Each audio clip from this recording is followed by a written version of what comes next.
In the previous talk, we have discussed the various terms which are involved in the electrolysis. Now, here we will see that first the Arrhenius theory of ionization, which we know actually that Arrhenius studied the conduction of the current through the solution. He came to believe that the conductivity was due to the presence of ions.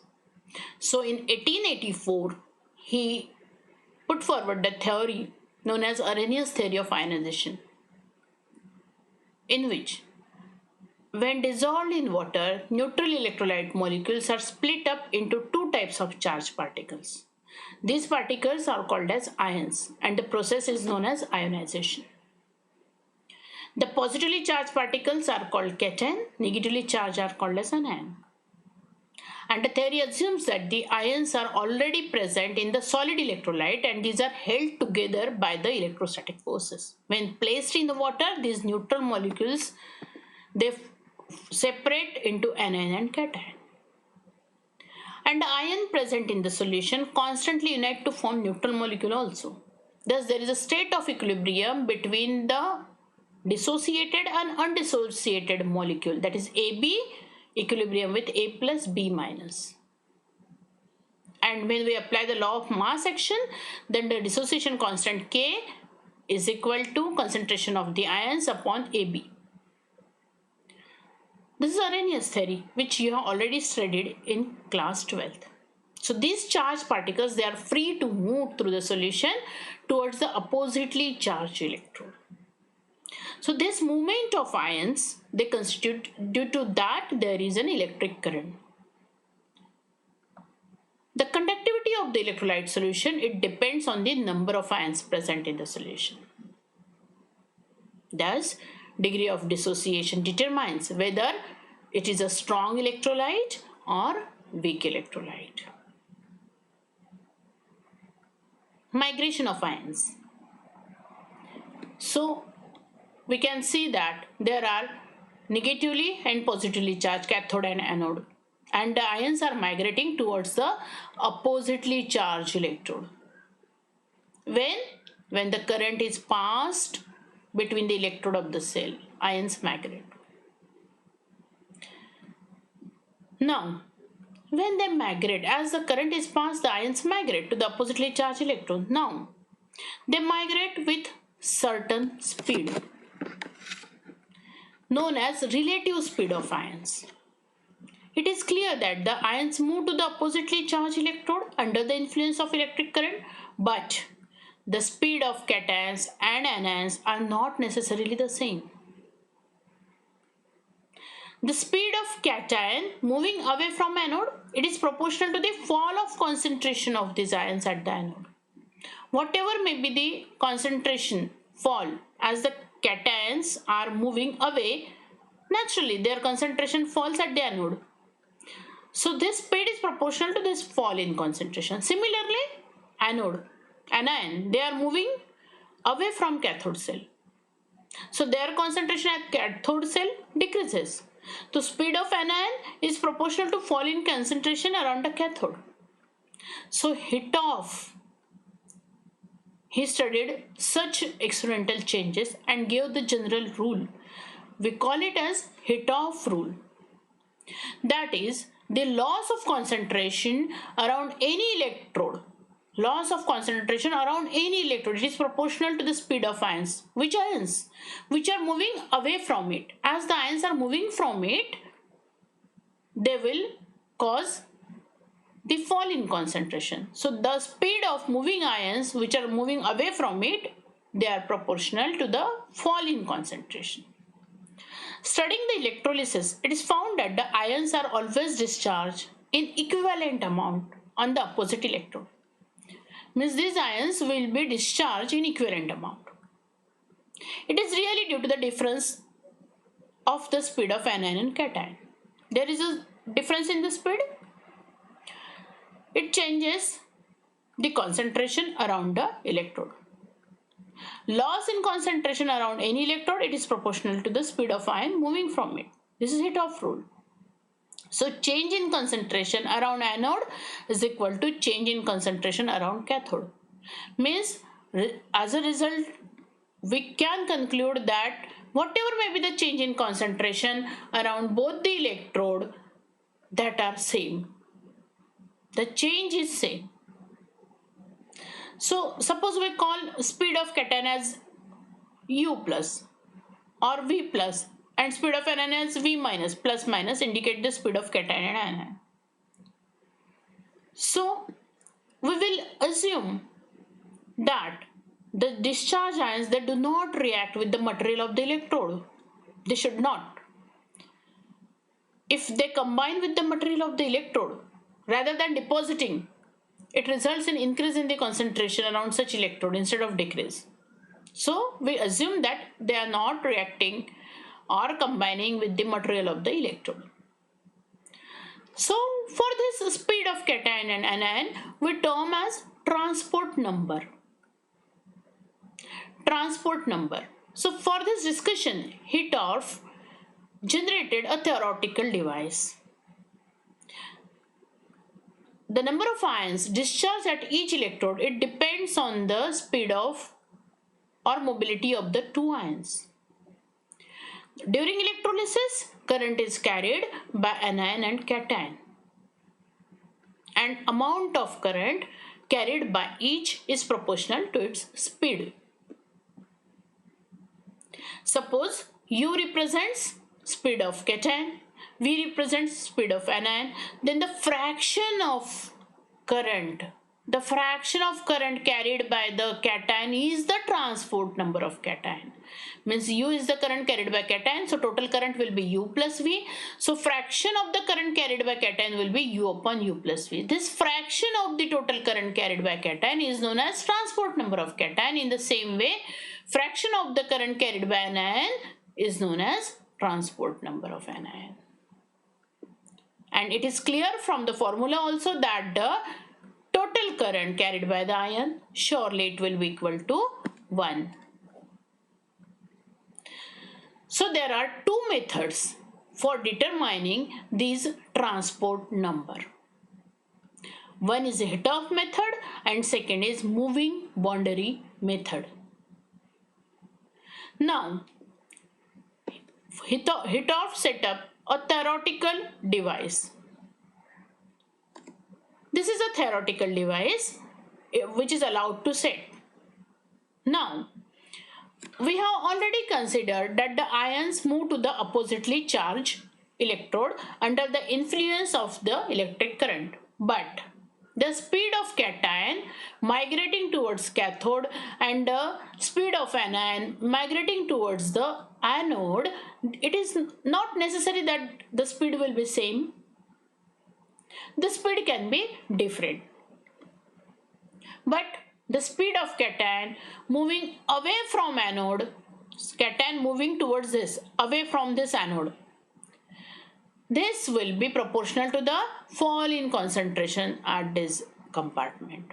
The speed of anion, they are moving towards this, so fall in concentration of in cathode compartment, they are proportional. So Hittorf studied such changes experimentally also, and given the rule that the loss of concentration around any electrode is proportional to the speed of ions which are moving away from it. Now in this, A is anode, C is cathode.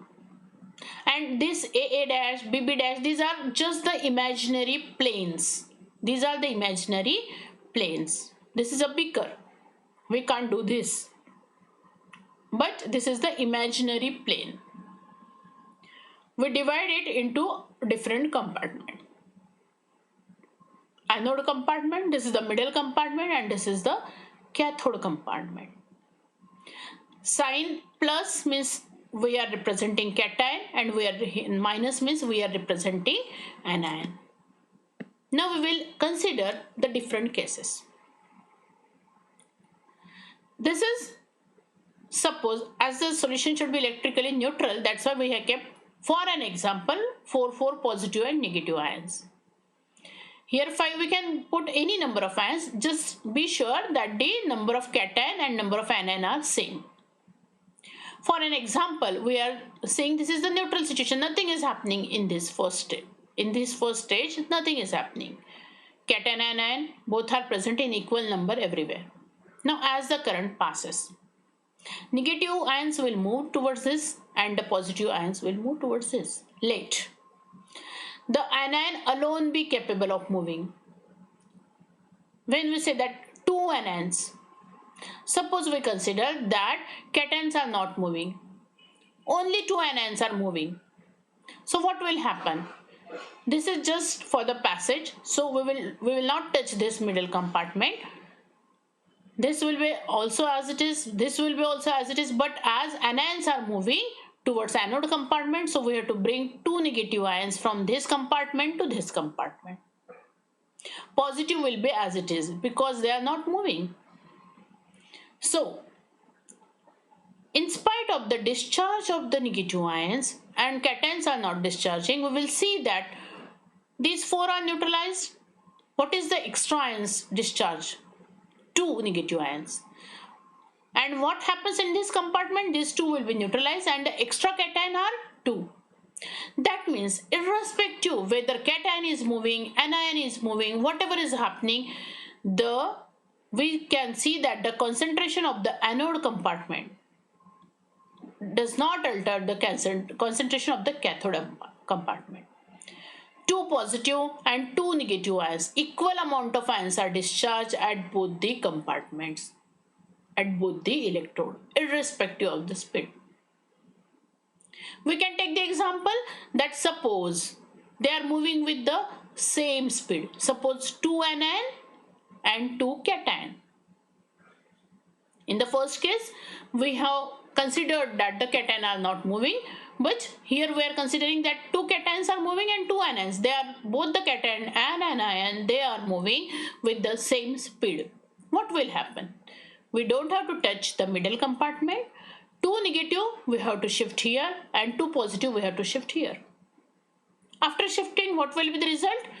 Two positive only, two left here and two negative moved to this side. Four are already here and we have added two positive. And to the negative ions, here only two. The remaining two ions will move to this. Now, what happens? What is the effect of this? It should be 6. This should be 6 actually. So, this happens that 6 positive, this should be 6. And because there are already 4 ions and now again 2, so it should be 6. So 6 positive and 6 negative. So what is the extra ions? This positive negative, and what is the extra ion? 4 positive extra, 4 negative extra. That means the 4 cation and the 4 anion are discharged at the anode and cathode compartment. Means irrespective of the speed, again the equivalent amount of electrolyte is discharged. Now consider this case. Cation moved twice the speed of anion. The speed of cation is more. Means suppose 2 cations are moving and 1 anion is moving. Then also we will see that after doing the transfer of the cation and anion, we will see that equal amount of ions will be discharged. So it is evident from this consideration that ions are always discharged in equivalent amount on the opposite electrode.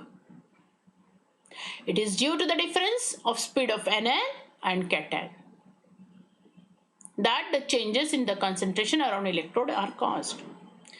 So we can conclude that loss in concentration around any electron is proportional to the speed of ion moving away from it. So from Hittov's rule, we can write the expression fall around anode is equal to speed of cation. Fall around cathode is equal to speed of anion. In deriving this relation, the important assumption has been made that the discharged ions do not react with the material of the electrodes. I am repeating that we assume that the ions which are discharging, they do not react with the electrode material. In many cases, they react rather than depositing, which results in increase in concentration. So like this, you can be able to solve the numericals on transport number. Now, this is the theoretical device which has been developed by the Hitov. Now we have to see the experimental method for determining the transport number. Hitov method based on its rule. What is the rule? Concentration changes observed in the vicinity of the electrodes. It is used for determining the transport number. What is the rule? Rule was loss of concentration around any electrode is proportional to the speed of ions moving away from that electrode. Transport number of an ion is calculated using the change in concentration around the experimental. We can determine it experimentally around the electrode. The apparatus, it is two vertical glass tube. It consists of the two vertical glass tube. They are joined through the U-tube. This is the middle compartment. All are having stopcocks at the bottom. This U-tube is also with the stopcock with the two limbs. By closing all these stopcocks, the communication between the solution in cathode and anode limb can be stopped. If we close this, the solutions cannot migrate. The silver anode is sealed. The silver anode, it is sealed in a glass tube, and a cathode, it is a piece of freshly silver foil. We can take like this. The apparatus is filled with the solution of silver nitrate, AgNO3. Here we can fill it by AgNO3. And a steady current of 0.01 ampere it is passed for 2 to 3 hours. The current it is passed only for a short time so that too large change in concentration does not take place. The apparatus it is connected with a silver or copper coulometer or voltmeter, which shows the circuit in the experiment. When the current has been passed for about 2-3 hours, the stopcock at the top of the U-tube are closed. The whole of the liquid in the anode compartment is carefully drained into a wet flask and its weight is determined by titrating against a standard solution of potassium thiocyanate. The weight of silver deposited in the silver coulometer is used in place of silver, the weight of silver equivalent to the copper deposited. There should be no change in concentration of solution in U-tube if the experiment is performed successfully. The two limbs, they are provided with the platinum electrode to determine the transport number of Ag positive in AgNO3. The electrodes are either of platinum or pure silver. After the electrolysis, the solution from anodic as well as cathodic central compartment, they are withdrawn by opening these stopcocks at the bottom and they are analyzed. The amount of solution withdrawn from the anode for analysis, it should include all the solution whose composition has changed. This can be checked by withdrawing the further portion of solution from anode limb and finding whether it has same composition as the original AgNO3.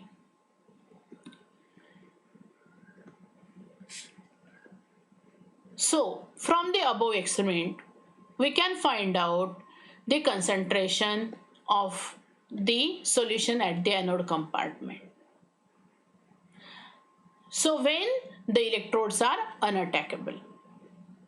So, weight of anodic solution is, suppose this is A, and after titration if it is B, then the weight of water before passing it will be A minus B. So we can consider the weight of silver nitrate in A minus B gram of water is something, suppose C. So by the calculation we can find out the weight of silver deposited in the silver colorimeter. From that we can find out the fall in concentration around anode, and which will be helpful in determining the transport number of Ag positive, and from the transport number Ag positive we can find out 1 minus T positive, that is transport number of nitrate ion. So from the simple formula we can find out the transport number of positive as well as negative ion. This is the Hittorf method. Now the second one is the moving boundary method. This moving boundary method, it is based on the direct observation of the migration of the ions under the influence of electric potential. It is very accurate and used precisely. The apparatus, it consists of a long vertical tube. This is a long vertical tube fitted with 2 electrodes at the 2 ends. This should be the long, narrow, because we have to see the height, we have to measure this height of the solution. That's why if it is more narrow we can measure it with precision, accuracy. The apparatus, long tube with the electrodes at the 2 ends. The tube is filled with the solution of CdCl to cadmium chloride at lower end and HCl at the upper end.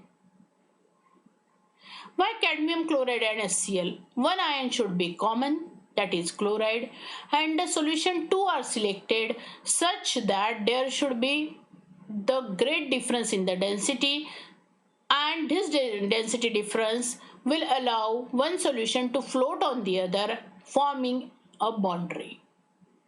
You can see that in separating funnel, like we can see the boundary like this. The difference in the concentration helps to make the boundary. This is a sharp boundary due to difference in their refractive indices and density.